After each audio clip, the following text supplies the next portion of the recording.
जनाब शाह मुतकरिश साहब प्लीज।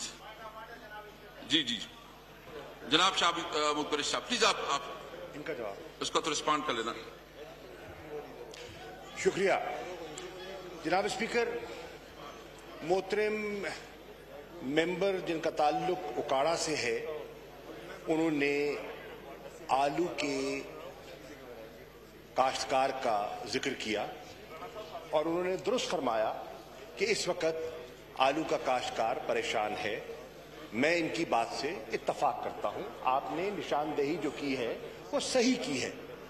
हकीकत ये है कि इस वक्त आलू की जो कीमत है वो गिरी हुई है और उसके इंटरनेशनल फैक्टर्स हैं, सिर्फ नेशनल फैक्टर्स नहीं हैं।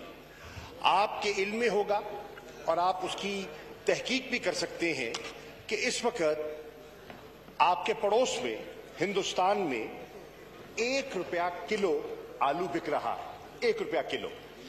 अनप्रेसिडेंटेड बम्पर क्रॉप हुई है और उसका इंपैक्ट जो है वो हो रहा है ऑन इंटरनेशनल प्राइसेस।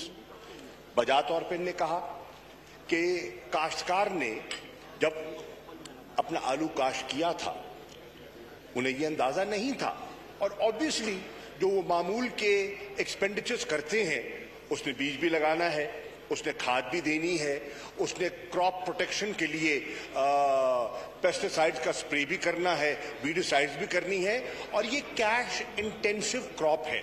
इस पे फी एकड़ लागत, जैसे कि राव साहब फरमा रहे थे, बहुत बड़ी कीमत लगती है पर एकड़। ऑब्वियसली अगर ये रेट होगा जो इस वक्त मार्केट में है तो कॉस्ट ऑफ प्रोडक्शन रिकवर नहीं हो पाएगी।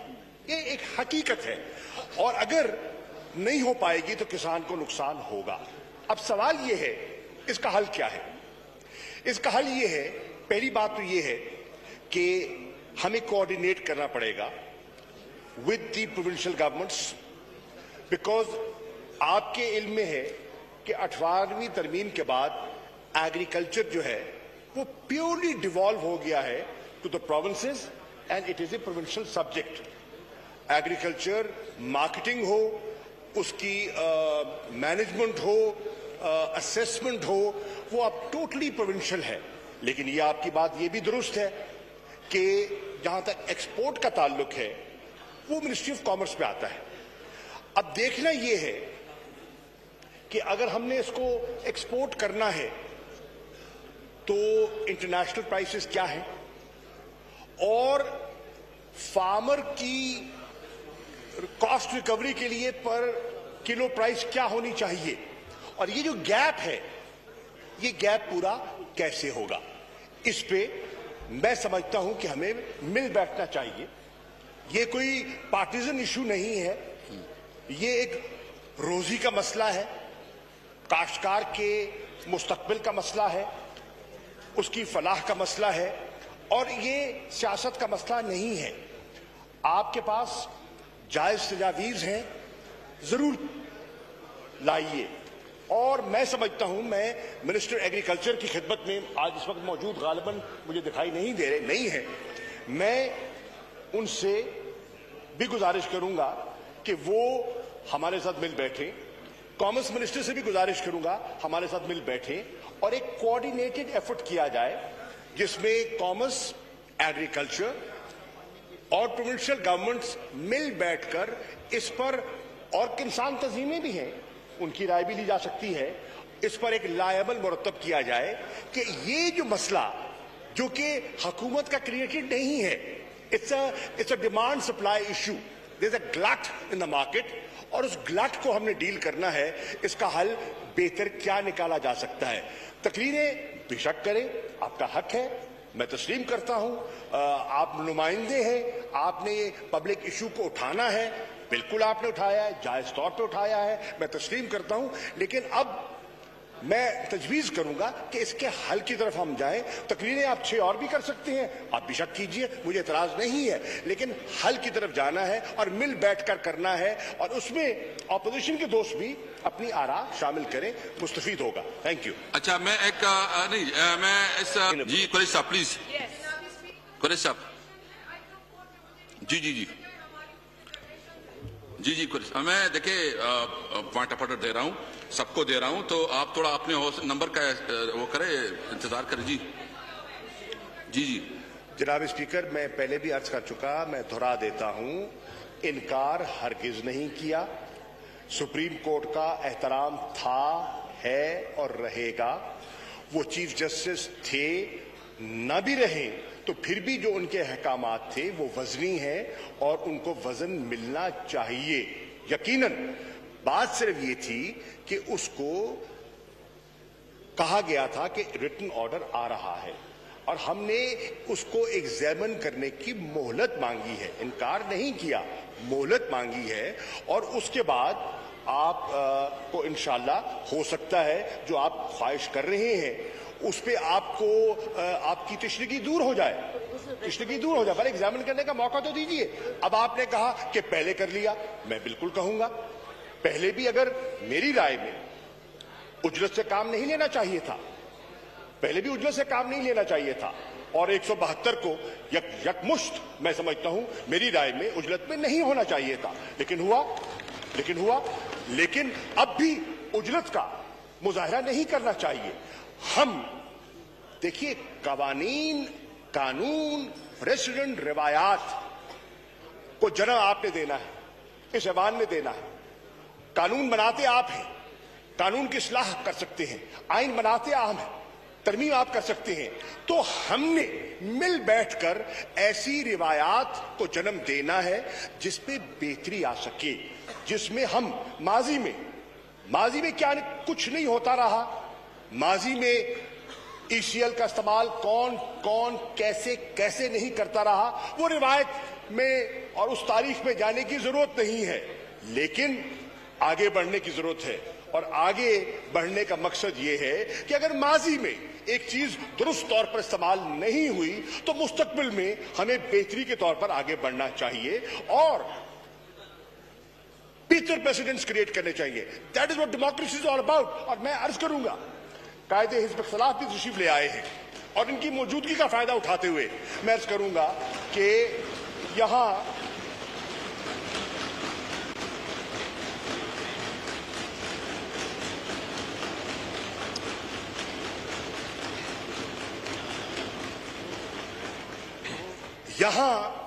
हमें कोशिश करनी चाहिए, और यहां बहुत से हजरात तशरीफ फरमा है जो बड़े तजर्बाकार हैं और जिन्होंने मुख्तलिफ अदवार देखे हैं, जिन्होंने मुख्तलिफ वारदातें देखी हैं, जिन्होंने मुख्तलिफ अदवार में शब खून देखे हैं, माजी से सबक सीखिए और इस ऐवान की कार्रवाई में, इस ऐवान की फंक्शनैलिटी में तावन फरमाइए। हुकूमत की जिम्मेदारियां हैं और हुकूमत को जिम्मेदारियां निभानी चाहिए, लेकिन ऑपोजिशन का भी एक किरदार है। और अगर ऑपोजिशन इस हाउस को डिसफंक्शनल करने की कोशिश करेगी तो इससे अपनी खिदमत नहीं करेगी, इससे जमहूरियत की खिदमत नहीं होगी। मेरी आपसे भी मुअद्दबाना गुजारिश है कि फंक्शनैलिटी, हाउस की फंक्शनैलिटी में हमारा किरदार है, आपका तावन दरकार है, आपका तावन दरकार है। और जब मोहतरम ख्वाजा साहब बिल्कुल आप सही फरमा रहे हैं, जब उसका हल निकल आया तो वो खत्म हो गया। और आज भी मैं अर्ज करूंगा, तब भी आपने, और अयाज सादिक साहब बैठे हैं, मैं रिकॉर्ड पर कहना चाहूंगा, अगर आपने एक रास्ता निकाला तो उससे जमहूरियत का फायदा हुआ, नुकसान नहीं हुआ। मैं आज भी आपसे कहूंगा, खुदारा please, they are very senior people sitting here, experienced people, and they know Pakistan's history and they're not unaware of that. तो प्लीज उसको सामने रखते हुए एक ऐसा किरदार अदा कीजिए, पॉइंट उठाइए, तनकीद कीजिए, जो आप समझते हैं हुकूमत की कमजोरियां हैं उसको पॉइंट आउट करना आपकी जिम्मेदारी है, आपका आईनी रोल है, आपका सियासी किरदार है, उससे इनकार कर कोई नहीं सकता। लेकिन इतनी रिवायत तो और इतना तो हौसला होना चाहिए कि जब अपनी बात मुकम्मल कर ले तो हुकूमती नुक्ता नजर भी तो है, हुकूमती नुक्ता नजर को सुन तो लीजिए, मत इत्तेफाक कीजिए, सुनने का मौका तो दीजिए। नहीं, आप हंस रही हैं, माजी में नहीं हुआ, परसों क्या हुआ? जनाब स्पीकर, मैं आपकी खिदमत दर्ज करना चाहूंगा, परसों आपके सामने ये हुआ, एक प्राइवेट मेंबर डे पर एक बिल मूव किया गया। अल्लाहु अकबर, अल्लाहु अकबर, अल्लाहु अकबर। अशहदु अन ला इलाहा इल्लल्लाह,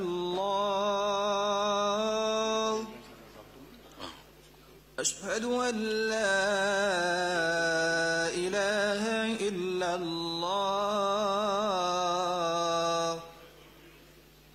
अशहदु अन्न मुहम्मदर रसूलुल्लाह, अशहदु अन्न मुहम्मदर रसूलुल्लाह।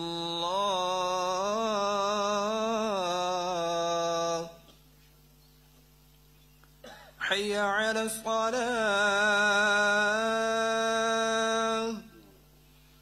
हय्य अला स्सलाह,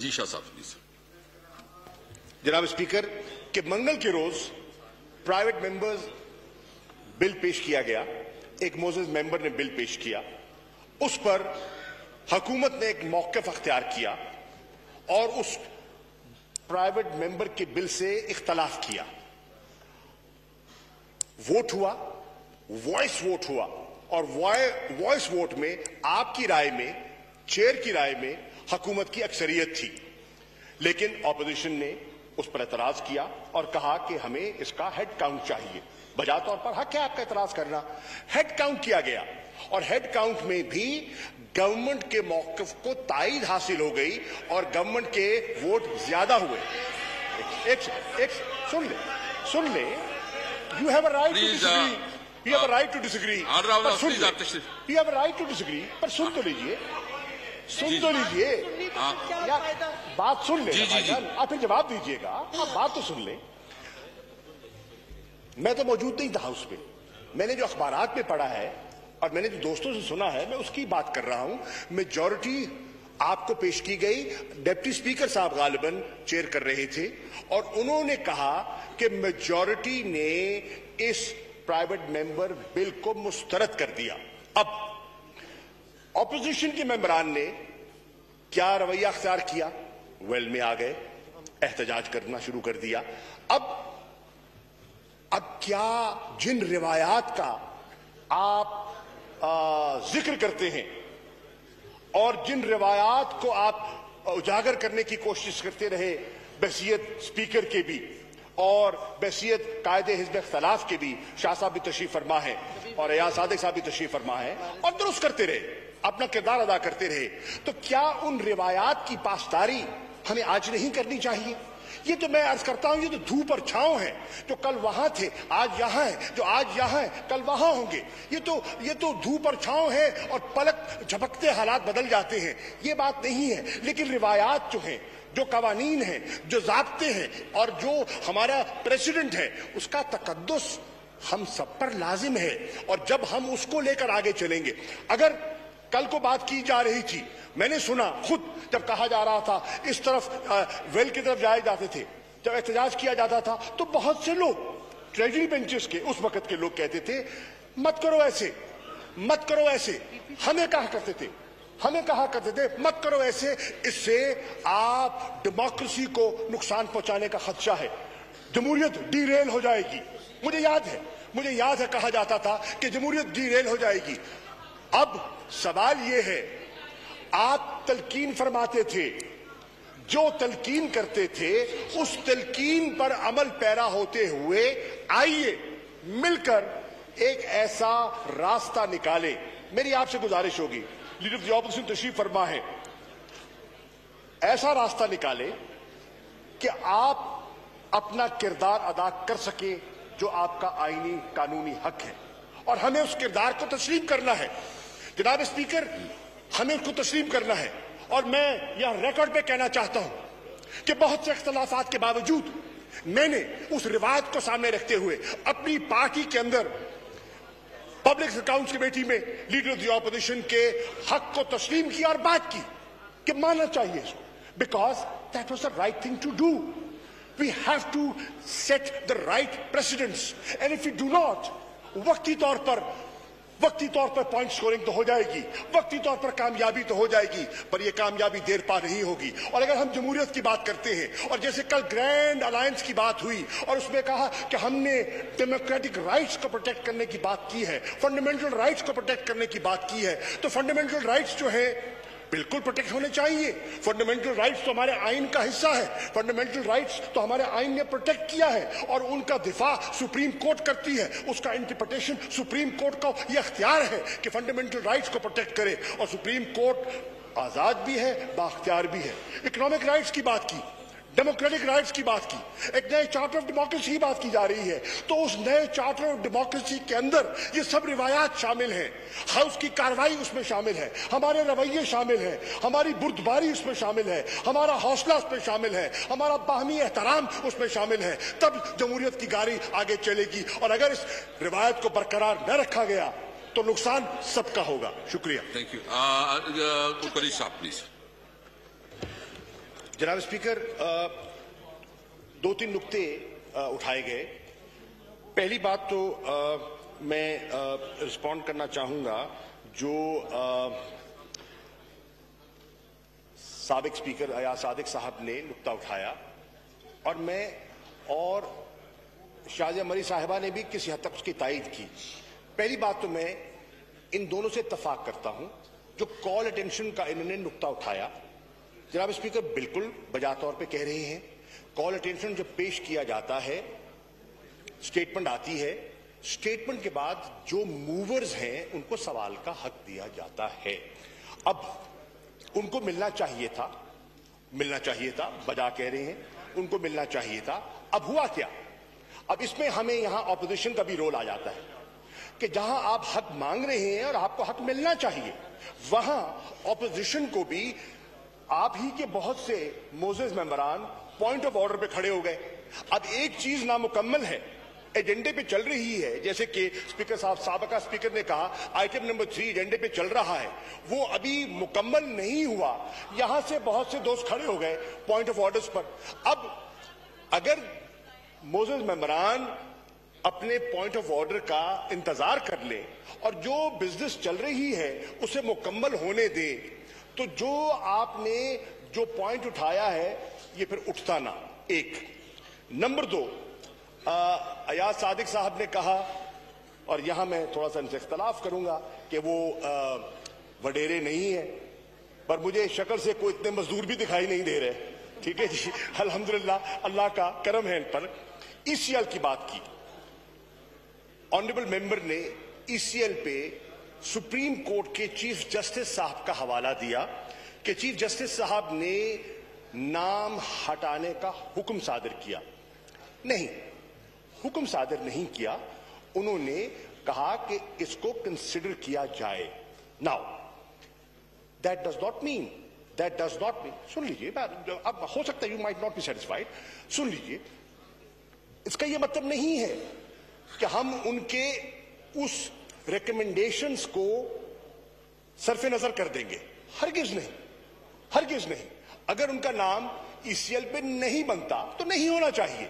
सवाल यह है कि जब कैबिनेट में यह मसला लाया गया, कैबिनेट ने इसको कंसिडर किया, तो वहां एक नुक्ता उठाया गया कि अभी तक चीफ जस्टिस साहब ने जो फरमाया है, जो उनके इरशादात हैं, वो हमें जजमेंट, डिटेल जजमेंट नहीं मिली। जबानी अखबारात में छप गया और उनके जो वर्बल इंस्ट्रक्शंस थी वो आ चुकी। जब तक के जजमेंट इन राइटिंग ना आए और उसका मुताला न किया जाए, इस पर एक फैसला लेना, एक पोजीशन लेना माकूल या मुनासिब नहीं होगा। तो इनकार नहीं किया गया, सिर्फ वक्त मांगा गया है कि इसको एग्जामिन करने का मौका दिया जाए और उस एग्जामिनेशन के बाद, और यह भी कहा गया कि उसका एक तरीकाकार है, मिनिस्ट्री ऑफ इंटीरियर में एक कमेटी है, वो उसको एग्जामिन करती है, और वो भी इस गवर्नमेंट ने नहीं, माजी में उसकी एक रिवायत बनी थी, प्रेसिडेंट मौजूद है कि कैसे कंसिडर किया जाता है, ईसीएल पे नाम कैसे डाला जाता है, पहले रिवायत क्या थी, बाद में जब निसार अली खान साहब मिनिस्टर फॉर इंटीरियर थे उन्होंने उसमें कुछ इस्लाह की, वो इस्लाह क्या थी? Yes, we have not rejected that, it is under consideration. Once the detailed judgment has been examined, the government will take a position on that. Ayaz Sadiq साहब, चुप साहब प्लीज, शाहुद कुरैशी साहब जी, ये आप हौसला तक करें, मैं देता हूं आपको मौका। कुरैशी साहब को मौका दे, इसके बाद आप कर लेंगे सादिक साहब जी। शाह कुरैशी साहब प्लीज। शुक्रिया जनाबे स्पीकर। फाजिल मेंबर ने दो नुक्ते उठाए हैं। एक उन्होंने आलू की क्रॉप के बारे में उठाया है और दूसरा नुक्ता उन्होंने बलूचिस्तान के जो वहां कहत की सूरत हाल या जो बारिश न होने की जो इम्प्लीकेशंस हुई हैं उसका जिक्र किया है। यकीनन मैं फॉरेन मिनिस्टर हूं और मैं हर चीज पे इंटरनेशनल फैक्टर्स को जोड़ने की कोशिश नहीं करता, लेकिन आपको अल्लाह ने बहुत इज्जत दी और बड़े मकाम दिए और इस मुल्क के वजीर आजम रह चुके हैं आप। जनाब के इल्म में होगा कि आज की इस ग्लोबल विलेज में इंटरनेशनल प्राइसेस का इंपैक्ट होता है। अगर इंटरनेशनल प्राइस पोटैटो की गिरेगी, आपके गिरदो नवाह आपके पड़ोस में अगर ₹1 किलो आलू हिंदुस्तान में बिक रहा होगा, अगर मार्केट में डिमांड जो से ज्यादा सप्लाई मौजूद होगी तो ऑब्वियसली उसका इंपैक्ट कीमतों पे पड़ेगा। मैंने पहले भी जब मोहतरम राव साहब ने इसका जिक्र किया, मैंने इत्तफाक किया कि ये इशू जेन्युइन इशू है। फार्मर अपनी जगह बजा तौर पर परेशान है, इसमें तो कोई दो राय नहीं है, बजा तौर पर परेशान है क्योंकि कीमतें गिरी हैं, उसका खर्चा हो चुका है, अब उसकी फसल बर्दाश्त होने के करीब है और अब उसकी हार्वेस्टिंग शुरू है।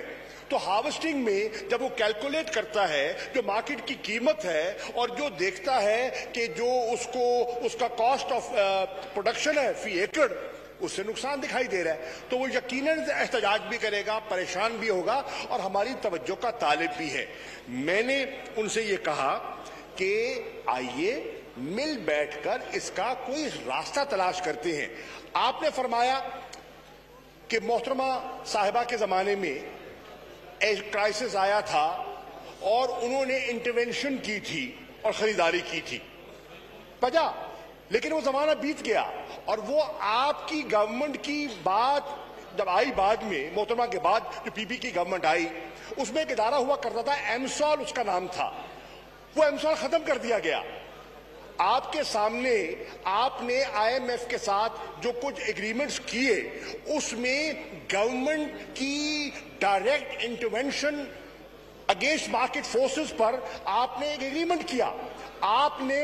आपने जो एग्रीकल्चरल इनपुट्स हैं उन पर जनरल सेल्स टैक्स, जो आज कॉस्ट ऑफ प्रोडक्शन की बात की जा रही है, आइए देख लेते हैं किस सन में एग्रीकल्चर इनपुट्स पर जनरल सेल्स टैक्स नाफिज किया गया।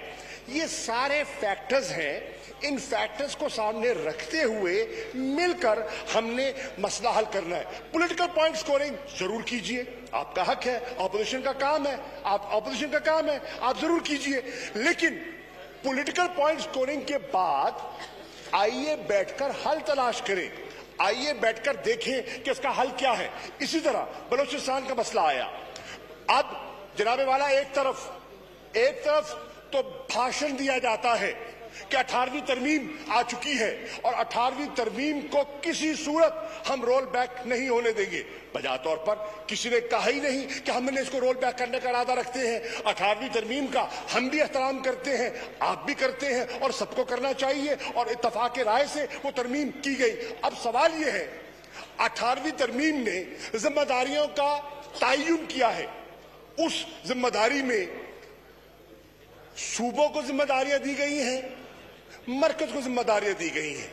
मैंने पहले भी अर्ज किया, दोहरा देता हूं आपकी खिदमत में कि एग्रीकल्चर बुनियादी तौर पर अब एक सूबाई मामला है, लेकिन उसके बावजूद इंसानी बुनियादों पर मरकज को अपना किरदार अदा करना चाहिए। कानूनी जिम्मेदारी नहीं है, इखलाकी और सियासी जिम्मेदारी बनती है, और उस इखलाकी और सियासी जिम्मेदारी की बुनियाद पर मैं अर्ज कर रहा हूं, आइए बैठिए, बैठ के इस पर कोई रास्ता निकालते हैं, कोई सोचते हैं कि रास्ता क्या निकल सकता है। बलूचिस्तान का जिक्र आया। अब बलूचिस्तान में अगर बारिशों की कमी की वजह से वहां एक कहत की सूरत हाल या थरपारकर में सिंध में मुश्किलात पैदा हुई हैं, तो ये नेचुरल फैक्टर्स हैं और एक ग्लोबल वार्मिंग और क्लाइमेट चेंज का हिस्सा है। अब इसमें एक तरफ तो सूबाई जिम्मेदारी है और दूसरी तरफ आप ये भी कहते हैं और सब जानते हैं कि प्रोविंशियल स्ट्रक्चर्स मौजूद हैं, डिजास्टर मैनेजमेंट के लिए प्रोविंशियल स्ट्रक्चर्स मौजूद हैं। आपके इल्म में है जनाब स्पीकर, आप खैबर पख्तूनख्वा से आपका ताल्लुक है, कि पीडीएम में प्रोविंशियल डिजास्टर मैनेजमेंट अथॉरिटीज मौजूद हैं, हर सूबे की मौजूद है, बलूचिस्तान की मौजूद है। बलूचिस्तान की पीडीएमए को अपना किरदार अदा करना चाहिए। अब अगर उनको फेडरल गवर्नमेंट से असिस्टेंस चाहिए तो जैसे फाजिल वजीर ने कहा, तो वो फिर बताएं कि उनकी जरूरियात क्या है और किस तरह प्रोविंशियल गवर्नमेंट की असिस्टेंस के लिए फेडरल गवर्नमेंट और एनडीएम में उनकी मदद के लिए वहां आ सकती है। पर बुनियादी तौर पर यह जिम्मेदारी प्रोविंशियल गवर्नमेंट की है। इसके साथ साथ मैं ये भी कहता चलूं, हम जब जिम्मेदारियों की बात करते हैं, एक और चीज मैं हाउस की इत्तला के लिए अर्ज कर दूं, इस वक्त under the 7th national finance commission award which took place under the last PPP government, 57% of the resources of the federation are being given to the provinces. This is a factual position. 57% of the revenue that is generated is going to the provinces. Now that's the bulk of your revenue. अब अगर revenue का bulk आप ले रहे हैं तो obviously आपको responsibilities और आपकी जो ऑब्लिगेशन है, जो आपकी कॉन्स्टिट्यूशनल ऑब्लिगेशन है, जो आपकी पीपल्स ऑब्लिगेशन है, उसको भी आपको शोल्डर करना चाहिए और करना पड़ता है। Let us sit together and find a solution. Let us find a way out.